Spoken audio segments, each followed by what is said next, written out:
आप देख रहे हैं पब्लिक समाचार, पब्लिक के हक में। हुआ मैं वार्ड नंबर 20 में रात में 11-11:30 बजे जो हादसा पेश आया, उसके बाद से मुसलसल मुझे फ़ोन आ रहा है। शहर में तरह तरह की बातें हो रही हैं कि किसी फायर हुआ वगैरह, तो इस तरीके से मुझे मीडिया के सामने आना पड़ा कि लोगों में इत्मीनान रहे, वर्करों में इत्मीनान रहे। यही वजह थी कि वाक़ये के फ़ौरन बाद घर में आने के बाद मेरी बच्चियां डरी हुई थी, तो उनको उनके पास आना मेरा ज़रूरी था। उसके फ़ौरन बाद मैं ऑफ़िस में जाकर बैठी ताकि वर्करों में किसी तरह की अफवाह ना उड़े, बेचैनी ना हो। मैं वहाँ पर ऑफ़िस में वक्त दी और उसके बाद भी रात बहुत हो चुकी थी, शहरियान सो चुके थे। लोगों को जैसे जैसे पता चला मुसलसल फ़ोन आ रहा है, इसलिए मेरा मीडिया के सामने आने की वजह यह है कि लोगों में इत्मीनान रहे, किसी तरह की अफवाह ना फैले। मुसलसल जो औरतों में बेचैनी है और तरह तरह की बातें हो रही है, ख़ास तौर पे मैं औरतों के ताल्लुक़ से ये बोलूँगी कि चंद औरतें जो हैं वो दीनी काम से ताल्लुक़ रखने वाली, उनको इस्तेमाल किया जा रहा है इलेक्शन में। मैं यकीन से ये बोल सकती हूँ कि कोई खुशी से नहीं हो रहा होगा, चाहे वो अकीदत में या दबाव में वो काम कर रही होंगी। और मुझे ये उम्मीद है कि वो ये बात को समझेंगी कि इलेक्शन में उनका इस्तेमाल हो रहा है। और मैं उनके अगर कोई वाक़या होता है तो याद रखें कि जिस मौजूदा एमएलए कभी किसी की मदद के लिए खड़े नहीं होते, और जिस जगह मुझ पर हमला हुआ, मैं मेरे अंदाज़े से ये बोल सकती हूँ कि मालेगांव शहर में जो लोग गुंडागर्दी कर रहे हैं और इलेक्शन जीतने के लिए गुंडागर्दी कर रहे हैं, उनका ये काम है और इसको रोकने में मुफ्ती साहब नाकाम है।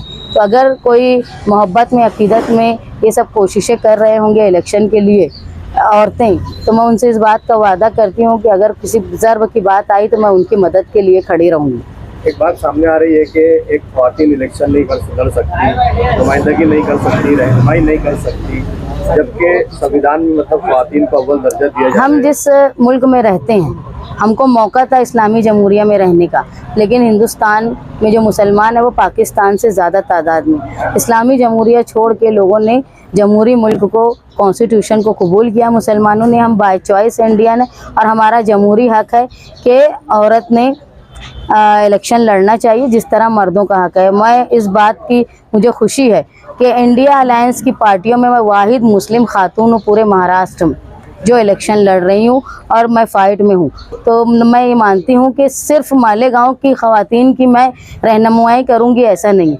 पूरे महाराष्ट्र के मुसलमान सेकुलर पार्टियों में वाहिद मैं खातून हूँ जो उम्मीदवारी कर रही हूँ। मेरे ऊपर ज़िम्मेदारी है पूरे महाराष्ट्र की मुस्लिम ख़वातीन की रहनुमाई करने की, और मैं आपसे दरख्वास्त करती हूँ बिलखुसूस ख़वातीन से कि मैं बिल्कुल ठीक हूँ, सेहतमंद हूँ और जिस तरह इलेक्शन में काम कर रही थी अभी तक उसी तरह काम करूँगी। मेरे वर्करों से भी दरख्वास्त है कि आप किसी अफवाह में ना आए। इलेक्शन हमारे लिए बिल्कुल मुआफ़िक है। तरह तरह मुझे जगह जगह से मुझे फ़ोन आ रहे हैं, लोग इत्मीनान रखें और इलेक्शन अपने हाथ में है। और आप लोग देख रहे होंगे कुछ लोग, मुफ्ती साहब सिर्फ पक्के इलाकों में इलेक्शन लड़ रहे हैं, कच्चे इलाकों में नहीं लड़ रहे हैं। तो मेरा ये इल्ज़ाम है कहीं उन्होंने शेख आसिफ से डील तो नहीं कर ली कि कच्चे इलाकों में वो इलेक्शन नहीं लड़ रहे हैं। तो शहर इस बात पर भी गौर करें। आप पर 2 जगह हमला हुआ, लेकिन अभी कल चुनाव है, पेटी हर जगह है। आपके वर्कर किस तरह जाएंगे, कोई खौफ, कुछ किस तरह कोई प्लानिंग? आप नहाल अहमद की बेटी है, कोई अगर खौफ लोगों में होता तो इतनी बड़ी तादाद में रात में वो जमा नहीं होते। हमले करने पर नहीं छुपे, तो आपके वर्करों को लेकर क्या? नहीं, हमला करने का मकसद जान लेना नहीं था, सिर्फ डराना था।